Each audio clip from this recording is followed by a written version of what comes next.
My name is Jasmine Tolliver. I am 31 years old. I manage a leasing office for a living, which means I spend 8 hours a day reading rental agreements, processing violation notices, and explaining to people the legal difference between a guest and an unauthorized occupant. I did that job for 2 years, while 3 people, none of whom were on my lease, slowly made themselves at home in my apartment. I let it happen. And then one Sunday morning, I stopped letting it happen. I waited until the orange juice was poured. Before I go any further, if this story is already feeling familiar to you, go ahead and hit subscribe, because I promise you I'm just getting started. Drop your city and state in the comments. I want to know where you're watching from. Now let me take you back to the beginning, to a Tuesday 2 years ago, when I signed my name on a lease and believed, for the first time in a long time, that something actually belonged to me. The apartment is on the 4th floor of a mid-rise on the east side of Columbus. 3 bedrooms. South-facing windows that make the living room warm in the afternoon. A kitchen with white subway tile and a cabinet above the refrigerator that I have to use a step stool to reach. The carpet in the hallway is a shade of beige that nobody chose intentionally, but there is a rug in front of the couch, rust-colored, thick pile, the kind you can feel through your socks, that I picked out myself from a shop on High Street and carried up 4 flights because the elevator was being serviced. I remember that day. I remember thinking, I carried a rug up 4 flights of stairs, and it is mine. That matters. That specific kind of ownership matters. I need you to understand that before anything else, I had lived for 3 years in a shared house with 2 women I found on Facebook Marketplace. It was fine. Nobody was cruel. The bathroom schedule worked. But nothing in that house had my name on it except the room I slept in, and even that felt borrowed. When I signed the lease on the Columbus apartment, alone, the year my son Aiden turned 5, I sat in the leasing office parking lot afterward and cried in my car for about 10 minutes. Not from sadness. From relief. Like something I had been holding in my chest for 3 years had finally been set down. I furnished it slowly. On purpose. A real couch first, not secondhand, not borrowed from anyone's mother. A charcoal gray sectional that Aiden immediately claimed the corner of. Then a dining table with 4 chairs I found at an estate sale, solid oak, the legs slightly worn at the base. Then the rug. Then, in the corner of the living room, the Lego city started. Aiden was 5 when the first building went up, a small blue rectangle he called the bank. By the time all of this happened, he was 7, and the city had a population, a transit system, and an ongoing dispute about whether the fire station should be moved to accommodate an airport. He took it very seriously. I took it seriously too because I had watched him build it one piece at a time, and I understood what it meant to build something and call it yours. Dante came into my life about a year after I moved in. He is a good man. I want to be clear about that before I tell you what happened, because this story is not about a bad man. It is about a good man who had a complicated family and a very hard time saying no to his mother. Dante is tall. He makes it sound like a laugh before he actually laughs, and he was the first person in a long time who looked at me like my exhaustion was something he wanted to help carry rather than something that made me inconvenient. I loved him for that. I still do. He moved in after about a year of dating. I did not add him to the lease. I did not add him to the utilities. I want you to understand that was not a lack of commitment. It was a boundary, clean and quiet, that I never actually explained out loud. The apartment was mine. I loved him. I just also loved the lease. Those 2 things, I believed, could coexist without a conversation. That was my mistake. Not loving him. Not the lease. The silence about which one took precedence. The first time I noticed something was wrong, I almost named it and then didn't. It was a Saturday. Dante's mother, Candace, had come for a weekend visit, her second in a month. She is 58 years old. She has a way of moving through a space like she is taking inventory. That Saturday, she stood in my kitchen and opened 3 cabinets in a row, not looking for anything specific, just looking. She said, you know, if you move the glasses to the right side, you could fit the dinner plates lower and the Aiden snacks up higher where he can reach them on his own. She laughed when she said it. Not a mean laugh. Worse. A management laugh. The kind that says, I have already decided, and I'm being generous by telling you. I said I'll think about it. and I moved the pasta to the stove, and I did not move the glasses. My coworker Lori had seen me come in Monday mornings for a year and a half and had never once asked me how my weekend was without genuinely wanting the answer.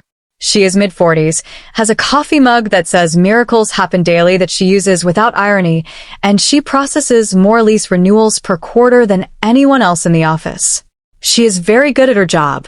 She is also the only person who said what she said to me without a single note of pity in her voice. But I'll get to Lori. Dante and I had a conversation in the second month of this, when Candace's weekend visits had become Wednesday departures, and I was starting to notice that the towels in the second bathroom were a different brand than the ones I bought. He was sitting on the end of the bed, still in his work clothes, and I asked him gently as I knew how long he thought his mother would be coming through this regularly. He rubbed the back of his neck. He does that when a conversation is harder than he expected, and he said, "She's not trying to be a bother, Jazz. She just likes feeling useful. You know how she is." I did know how she was. That was precisely the issue. He said, "She raised us in a household where everybody contributed. She doesn't know how to not organize things." I remember looking at him and thinking, this man has just explained to me why his mother reorganizing my home is actually a virtue. I did not say that. I said I understood, which was true, and I let the conversation end there, which I should not have done. About 3 weeks later, Shayla arrived. She is 27. She had a bad roommate situation. The roommate had moved a boyfriend in who was unkind in ways Shayla hadn't anticipated, and she needed somewhere to stay for a few weeks. She had 2 suitcases and a portable Bluetooth speaker, and she cried when she told me what had happened to her, and I said, "Of course. Stay until you find something." She is still on the couch 5 months later, when the story I'm about to tell you happens. There is a thing Candace said to me once, early on, that I have thought about a lot since. We were having coffee at the table, the oak table, the one from the estate sale, and she said, "A home isn't really a home until it feels shared, don't you think?" She said it warmly. She meant it genuinely. I smiled and said something that was not really an answer, but I remember the word she used. Shared. I remember thinking she was talking about something different than I was. I didn't know yet how different. In my bedroom closet, on the top shelf where I keep my work files and Aiden's pediatric paperwork and the folder with my lease, there is a manila envelope. Inside the envelope is the original executed copy of my lease agreement. My signature. My unit. My name. I had not opened it in 2 years. I would open it soon. The chore chart appeared on a Thursday. I had worked a late showing, a prospective tenant for a 2-bedroom we'd had vacant for 6 weeks, and I got home at 7:15 to find the kitchen reorganized. Not adjusted. Reorganized. The glasses were on the right side now. The Aiden snacks were on the low shelf. The pasta had been moved to a cabinet I rarely used, which I discovered when I tried to make dinner and could not find it. The dish rack was new, white plastic, wider than the one I'd had, positioned slightly to the left of where mine had always been. My dish rack was gone. I assumed it was in the trash. I did not go to check. On the refrigerator, held up by a magnet that was not my magnet, was a laminated sheet. Dry erase. 5 columns. Name, Monday, Wednesday, Friday, Saturday, Sunday. Dante. Shayla. Aiden. Candace, on her visit weeks. Jasmine. My name was on a chore chart in my own apartment. Under Jasmine, Sunday dinner prep / bathroom 1 wipe down / trash Tuesdays. I stood in front of it for a long time. I did not say anything to anyone. I took out my phone, opened the camera, and photographed it. I do that at work when I'm documenting a lease violation. I do not photograph things unless I intend to use the photograph. Dante was in the living room. I went to him and I asked him quietly if he knew his mother had made a chore schedule. He said he thought it was a good idea, that it would help everyone feel like they were contributing. I asked him what he meant by everyone. He said the household, Jazz. That word again. Household. Like someone had loaned it to him recently and he hadn't tested it yet against its actual meaning. I asked him, whose household? He didn't answer cleanly. He started a sentence about how his mom was just trying to make things easier, and I let him finish it, and then I went to make Aiden's lunch for the next day. Peanut butter and banana, the way he likes it, cut diagonally. I made it slowly. 2 nights later, Dante left his phone on the kitchen counter while he showered. The screen lit up with a notification. I was not trying to read it. The name was Candace. The preview was, "Just needs time to adjust. Once she sees how much easier it is with everyone helping, she'll come around. She always seems reasonable." I read it twice. Not because I didn't understand it the first time. Because of the last sentence. She always seems reasonable. The word seems. That sentence was not a compliment. It was a management note. Candace was not describing who I was. She was describing how I functioned, as a variable in a plan that had already been made. I put the phone face down on the counter and went to my bedroom and opened my laptop. I went to our leasing office website. I found the FAQ page for tenants. I found the section on unauthorized occupants. I found the clause I have read 100 times for other people, for tenants who let a boyfriend move in without notifying the office, for tenants whose sister arrived for 2 weeks and stayed for 6 months. The clause that says the leaseholder has specific rights. The clause I had never once applied to my own life. I read it like it was new. Then I closed my laptop and lay down next to Aiden, who was asleep with one hand still resting on the Lego city he'd been rebuilding that week. Shayla had knocked it over during a workout video, the second time that had happened, and I watched him sleep for a while.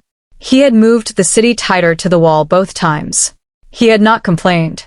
He had simply made room, the way children do when the adults in a space have decided, without saying so, that the adults come first.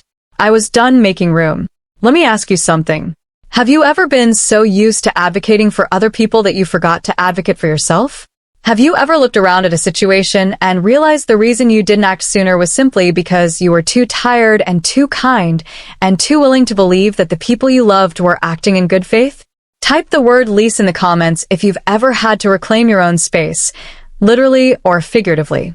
Because what happened next is the part of the story I have replayed the most, the part where I stopped waiting and started preparing. I talked to Lori first. I pulled her into the copy room at work the next Monday, which is how we have all of our real conversations, next to the Xerox machine, door cracked, coffees in hand, and I told her everything. Candace. Shayla. The chore chart. The text. The dish rack. When I finished, she didn't laugh. She didn't say girl in the way people do when they mean I am entertained by your misfortune. She set her coffee down and said, I have seen this exact situation twice from the other side of this desk. Once it ended cleanly. Once it didn't. The difference was documentation. She connected me to a tenant rights attorney, a woman named Ms. Ease who had a 15-minute free consult and charged $200 flat for a single advisory session. I paid it. Ms. Ease confirmed what I already knew from my own training. As sole leaseholder, I had full authority over who resided in my unit. Dante, who was also not on the lease, could stay at my discretion. Candace and Shayla were unauthorized occupants under Ohio law. Written notice. 30 days. My call entirely. I drafted the notices myself because I write them for a living and I knew exactly what language they required. I was calm when I drafted them. Professional. The same tone I use at work. That night, after Aiden was in bed and Shayla was watching something in the living room and Dante was reading, I asked Dante to come with me to the bedroom. I closed the door. I sat on the edge of the bed and I told him that I loved him, that I wanted him here, that his family had to leave. I told him, there is one name on this lease. That name has been very patient, and the patience is ending, but you don't have to be on the wrong side of it. I'm giving you the choice right now. He was quiet for a long time. Long enough that I could hear Shayla's show through the door, some reality competition where people kept getting eliminated. Then he said, what do I need to do? That was the first real thing he had done for me in months. Not the biggest thing. Not a grand gesture. Just a man deciding which side of a door he wanted to be on and choosing mine.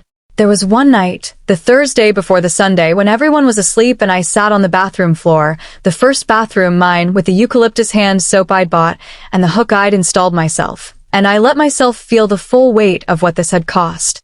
Not just the cabinet space, not just the dish rack, not just the chore assignments. The feeling, the one that had been living under all of it, the feeling that I had built something and it was being borrowed without being asked. I sat on that floor for a while. I thought about the lease in the closet.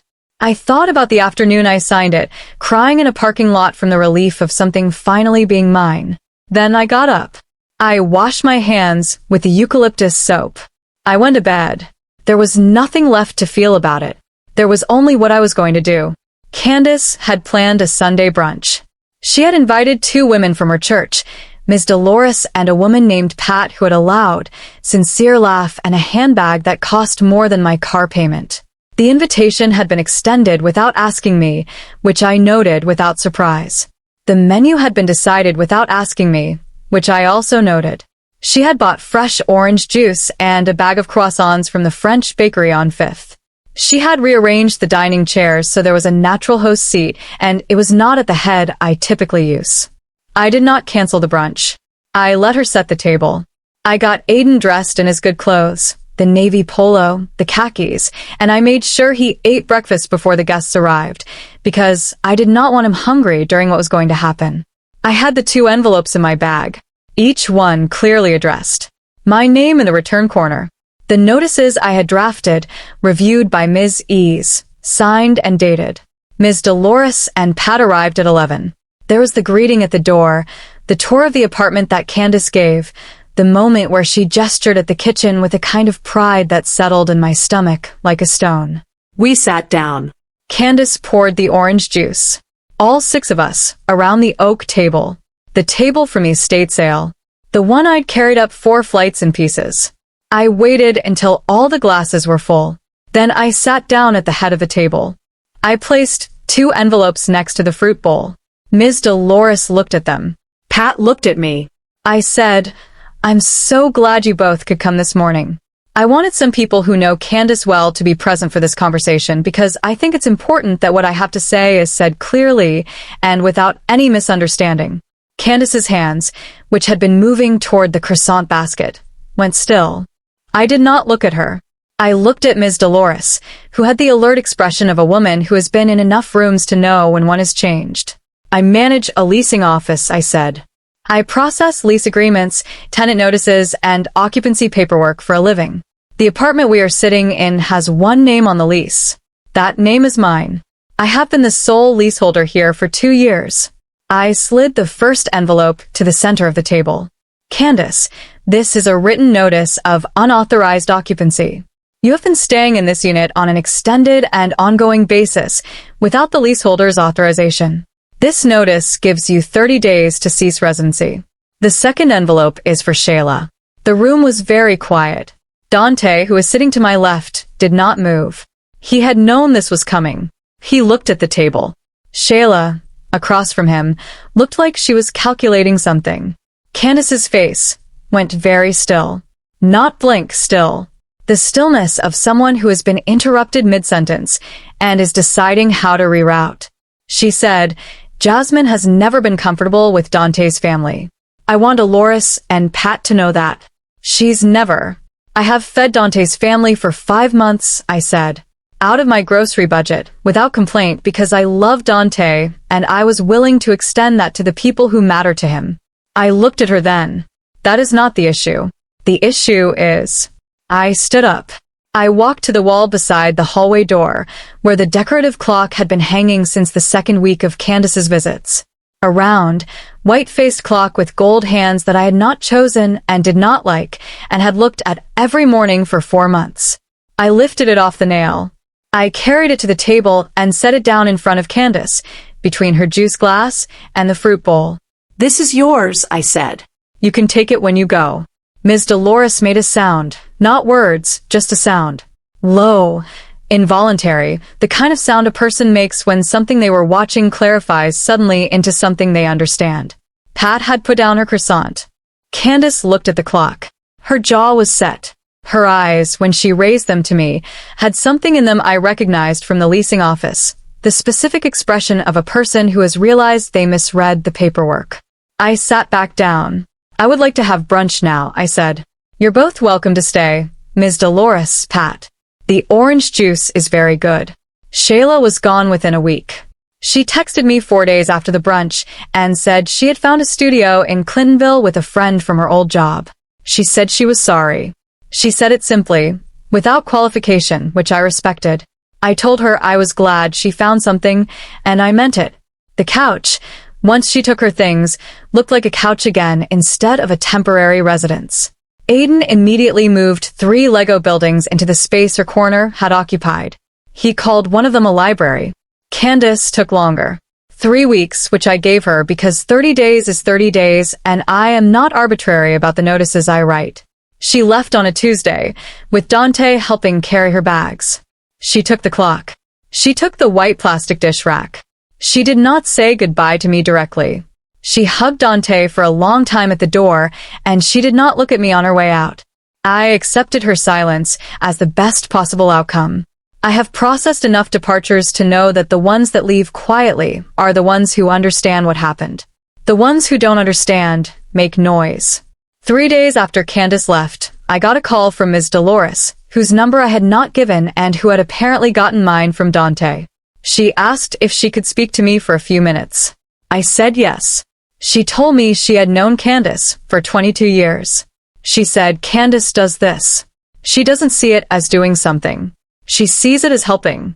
I want you to know that I told her that on Sunday night and she was not happy with me for saying it, and I said it anyway." There was a pause. "You conducted yourself with a lot of grace." I thanked her, and I meant that too. Lori brought me a coffee on the Monday after the Sunday and set it on my desk without saying anything, and then said, "How'd it go?" I told her. She said, "Good." Just that. Good. Dante and I had lost ground in the previous 2 months. I want to be honest about that. Trust is not just about honesty, it's about protection, and he had not protected me. He knew that. He didn't try to argue otherwise. He asked me what I needed and I told him time, and he gave me that without making it about himself, which was the second real thing he had done for me in the whole situation. He is not on the lease. That is still a conversation for later. I know what that conversation looks like, and I know what it requires from both of us. When I'm ready, I will start it. About 2 weeks after Candace left, Dante asked if he could invite her for dinner. "Just dinner," he said. Just the 3 of us, me, him, and her. He said he thought it was important that they talk, and that she needed to hear some things from him directly. I said yes, because I believed him, and because I also needed to say something to her myself, and a kitchen table is a reasonable place to say it. She came on a Friday. She brought flowers, yellow tulips, which I put in a vase because they were flowers, not flags. We sat at the oak table. Dante made jerk chicken, which is the thing he makes when he is trying. There was no performance of normalcy. Candace looked tired in the way people look when they have been arguing with themselves for 2 weeks. I told her I was willing to have a relationship with her if that relationship was built on a different foundation. I told her she was welcome in my home, and I used that word deliberately when she was invited. I told her that if she was in my home, she was a guest, and guests do not reorganize kitchens, they do not post chore charts, and they do not describe the leaseholder as a variable that would eventually come around. She opened her mouth, and then she didn't say what she had been about to say. She said, "Instead, I didn't think of it that way." There was a long pause. I can see why that was wrong. It was not a complete accounting. It was not the full reckoning I had spent 2 weeks rehearsing in the shower. But it was real. It was the first real thing she had given me. I said, "I know you love Dante. I know you were trying to help in the way that makes sense to you. I am asking you to help in the way that makes sense to me now." She nodded. She ate the jerk chicken. She complimented the table, which she had never once noticed before. After dinner, Aiden showed her the Lego library. She asked him who used it. He said everyone, but the librarian was a minifigure named Denise who was very strict about the return policy. Candace laughed, a real laugh, surprised out of her, and I watched her face in that moment and thought, there she is. The person Dante grew up with. The one he was trying to protect. I understood her better after that. I did not excuse what she did. Understanding and excusing are different things, and I am not confused about the difference. 6 months later.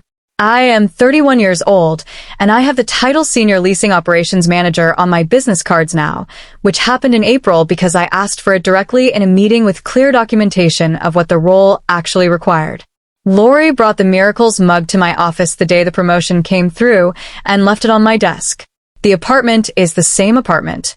Same rust rug. Same subway tile. Same south-facing windows that make the living room warm in the afternoon. The Lego city now spans the entire length of the living room wall. The library is in the center.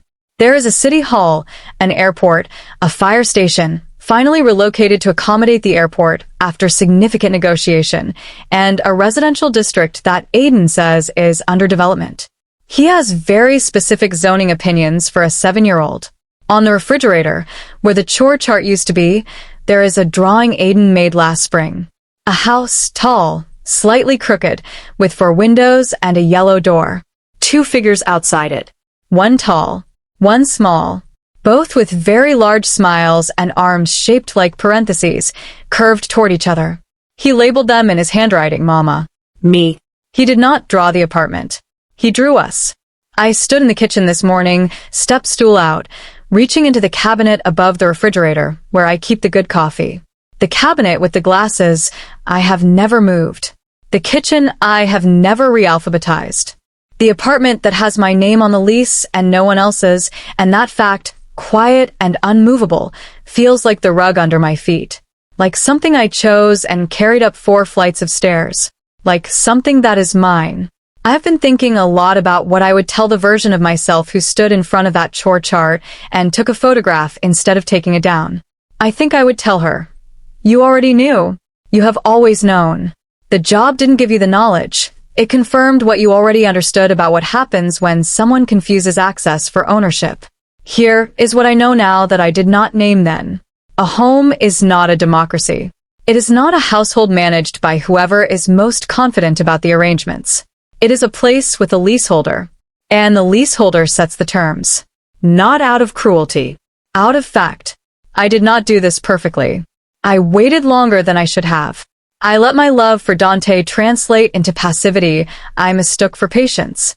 I let a 7-year-old compress his Lego city to the wall twice before I asked myself why I wasn't extending him the same protection I extended strangers who called our office. That last part is the part one sit with. If you have ever had your space, your physical space, your emotional space, your carefully built life, quietly occupied by someone who believed they were helping, I want to hear about it. Tell me in the comments. Tell me what you did or what you wish you had done. Tell me what it felt like the first time you drew the line. My name is Jasmine Tolliver. I process lease violations for a living. It took me 2 years to understand that the job description also covered my own front door.